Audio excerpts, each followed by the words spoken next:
Ништо нормално е новата збирка раскази од Симона Јовановска, која важи за една од најзабележителните македонски писателки. Позната е по незините длабоки и комплексни приказни, како што се наградуваниот роман Денот на црвото. Потоа збирката раскази Ги најдов во длабокото, последниот кат Кажи му на куќето, романот Леска Брезовска и други. Добитничка е на наградата Роман на годината токму за романот Денот на црвот. Добре дојдовте во емисијата. Добро ве најдов, ви благодарам за поканата. Јовановска, ништо нормално. Што денес е нормално за вас? Да. Па насловот го носи името Ништо нормално, кое што ми дојде спонтано, еден убав ден кога размислував како би можело да се вика оваа збирка и што е она што е заедничко, како заедничка нишка за расказите. Кога размислував за терминот нормално, нели, тргнуваш од различни перспективи и од една страна нормалното е посакувано, очекувано и прифатливо за да функционира едно општество, нели, по однапред определени теркови и кои што ни даваат чувство на стабилност и на сигурност и на предвидливост. Меѓутоа, од друга страна, најдов на размислување дека нормалното многу пати може да делува ограничувачки и дека е индивидуално и различно за секој човек. Така што кога зборуваме што е нормално и што не е нормално, треба да тргнеме пред се со прашањето во однос на што? Во однос на кој? Во однос на кого? Кој го одредува? И да бидеме малце поотворени пред да етикетираме и да обележиме нешто како нормално или како ненормално, се со цел да го стигматизираме, да го подложиме на дискриминација. Значи, како еден вид на критика или апел, да бидеме поотворени кон она што е нормално, ненормално и различно од нас. Низ збирката во повеќе наврати, а и во самиот наслов се тематизира нормалното. Дали алудирате на потребата од општествени промени, кои би требало да придонесат во функционален систем и да создадат чувство на сигурност, перспективност? Па лично сметам дека секој автор кога се одлучува да напише нешто и да го објави, нели, да го даде достапно на јавноста, има прилика да испрати порака, да испрати свое видување, да се обиде да направи некаков импакт и лично верувам дека без разлика во каква да се состојба нештата, во моментот секогаш може да им се пристапи од различен аспект и перспектива со цел да се подобрат. Така што луѓето кои што ќе читаат оваа збирка и расказите можат пред се и би сакала во себе си да пронајдат што е она што за нив е нормално, што е она што нив ги кочи од намерата да стигнат таму каде што се предодредени, а понатака кога секој човек кој што тргнува од себе и кој што стига на некое убаво место во себе си е способен истото да го пренесе и надвор, затоа што ако индивидуата не е задоволна, среќна и ако е фрустрирана таму каде што се наоѓа, не може да биде ни добар граѓанин, ни добар сосед, ни добар партнер, ни добар колега и пријател и така натаму. Така што да, испраќам апел кој што го оставам на слободно толкување на сите што ќе го читаат, иако би сакала тоа да биде едно општо преиспитување на нормалност. Јовановска, што во моментов најмногу ве мачи? Што најмногу ви создава проблеми, главоболка? Па, како и повеќето граѓани на нашата држава, нели, ме мачат пред се локалните предизвици со кои што се соочуваме, нечистотијата, нерешените еколошки прашања ме мачат, ме мачи притисокот на вештачката интелигенција врз работните места и неизвестноста на еднината по тој основ, а исто така како жител на светот, нели, ме мачат и глобалните прашања, војните кои што ни се случуваат на нашиот континент и на Блискиот Исток во моментов, ме мачи корупцијата, организираниот криминал и една така наречена апатија која што се раѓа кај младите, кои што се помалце веруваат во системот, се помалце се замараат за политика и следствено на тоа се повеќе се одселуваат. Вие во една прилика велите од стапките од нормалното го трасираат патот кон промените. Да, тоа го велам во контекст дека ако постојано правиме една иста работа, ако постојано ги повторуваме истите грешки и кои што за нас нели по природа на нештата, затоа што ги правиме неколку, ги правиме постојано ги повторуваме, станале веќе нормални, не можеме да очекуваме дека со истото однесување може да се случи промена. Промената доаѓа тогаш кога ќе го смениш твоето однесување, без разлика дали тоа ќе биде председне или треба да се роди во тебе, да се смени некаков став, навика, стереотип, предрасуда, да се отвориме кон нешто ново, да се затвориме кон нешто што не функционирало, а понатака нели да го спроведеме како акција на дело. Значи, од стапките од она на кое што сме навикнати постојано да го правиме или се очекува од нас, го трасираат патот кон промените. Не можеш да очекуваш дека ќе има промена ако се однесуваш постојано исто. Извлекуваме ли поуки од грешките или постојано ги повторуваме?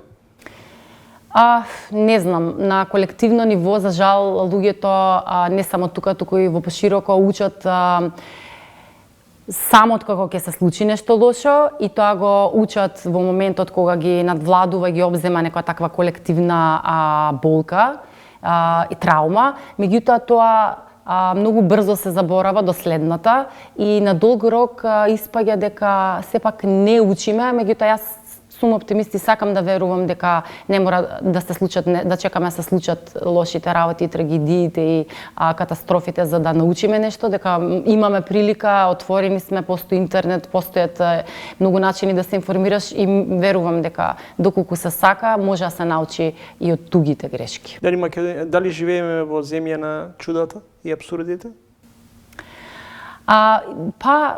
Знаете, и на светско ниво сега се чудо и абсурд. Малце ми е цинично и малце ми е мене лично абсурдно да зборам од една така наречена привилегирана позиција за колку е се лошо и колку се е безизлезно и колку се е катастрофа.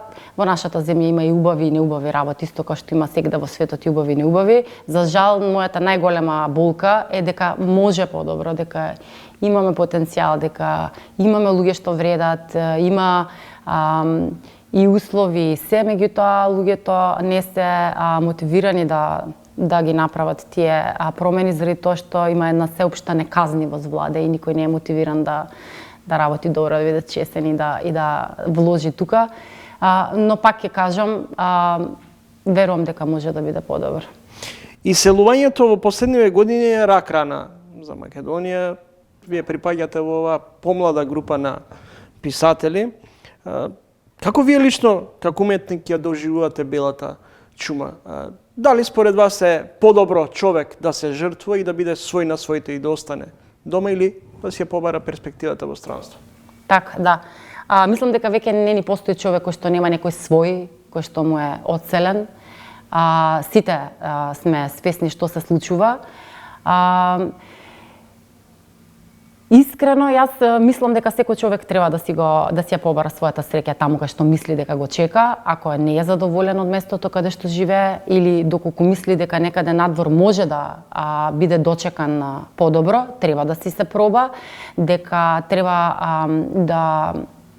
да се водиме пред се од остварување на личните цели, а дури понатака да ги гледаме целите на татковината, заради особено кога државата не те наградува и не те стимулира да останеш тука. Не мислам дека не е чинна дека е чинна предавство ако си заминеш, секој си ја бара среќата, судбината надвор. Исто така не мислам дека е полесен избор да останеш. Знаете, често пати се перцепира моментот дека ние што сме останале како да не сме успеале. Напротив, јас исто се сметам подеднакво успешна како и тие што си заминале, затоа што ние тука што сме останали имаме свој борби за водење, со своји предизвици и како што разговаравме, некој мора и да остане тука. Сејте тренинг гостинка во емисијата, писателката Симона Јовановска. Што е уметникот денес?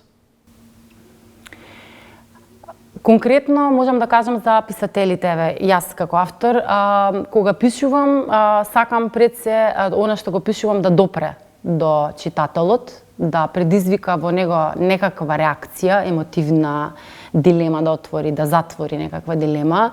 Меѓутоа, уметникот секогаш бил колекционер на актуелната состојба и време и место во кое што живее и ги рафинира собраните информации и откако ги рафинира низ неговиот личен филтер ги пласира во јавноста повторно чисто за да не бидат заборавени, да подсетува, да апелира, да поттикнува, така што мислам дека уметноста е еден вид на катализатор кој што иде од народот и повторно се враќа кај народот. Значи, се почитува ли гласот на писателот? Се слуша ли мислењето на писателот? Па, јас немам впечаток дека тоа е така, затоа што, како што гледате на разни, по основ на разни прашања, теми кои што се значени за колективот, за државата, не сум информирана дека писателите се повикани да бидат консултирани, да биде земено предвид нивното мислење.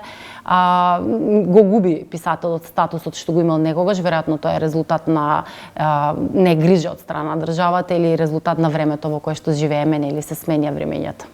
Македонската книжевност може ли да се биде како може ли македонската книжевност да биде како неизбежен и единствен излез од суровата реалност со која сме обкружени на болести, смрт? Па, книжевноста не ја гледам како единствен излез, никако во никој случај. Излезот треба да се бара на терен, значи треба политиката на државата, во која што ние самите ја одредуваме со правото на глас, треба да работи на политички програми кои што се во интерес на граѓаните и книжевноста може да представува само еден вид на личен излез на поединецот во моменти кога има слободно време да одвои дел од својот буџет и дел од своето слободно време да прочита некоја книга и да доживее нешто лично. Меѓутоа во пошироката слика на крајот последниот збор, односно последниот клуч за отварање на вратата кон излезот мора да дојде од власта. Јовановска, потекнувате од Гостивар, гостиварчанка сте, живеете во Скопје, самохрана мајка сте, работите во приватна PR и маркетинг агенција, во исто време сте и писателка. Како успевате да го менаџирате денот? Да, и вежбам. Па искрено, со добра организација. Звучи како клише, ама ги ставаш приоритетите на листа и гледаш што не смее да се одложи, што може да се одложи за понатака и што може да се одложи за некоја поблиска или подалечна иднина. Јас најмногу во овој момент може да трпи мојот социјален живот, меѓутоа лично не чувствувам дека правам жртва, затоа што и како помлада кога сум била никогаш посебно не ме привлекувал тој начин на живот, дискотеки и клубови така натаму, така што многу сум заштитнички настроена кон својот круг на пријатели кои што ги имам, гледам да им посветам квалитетно време на своите деца, одам на работа, работам со прекрасни колеги кои што ми порача да ги поздравам исто и во оваа прилика, така што клишето пак ќе се вратам, ако се сака и ако си доволно организиран и ако си дисциплиниран, се постига еден добар ред на живот. Благодарам за издвоеното време. И благодарам и вас за разговорот. Симона Јовановска, македонска писателка.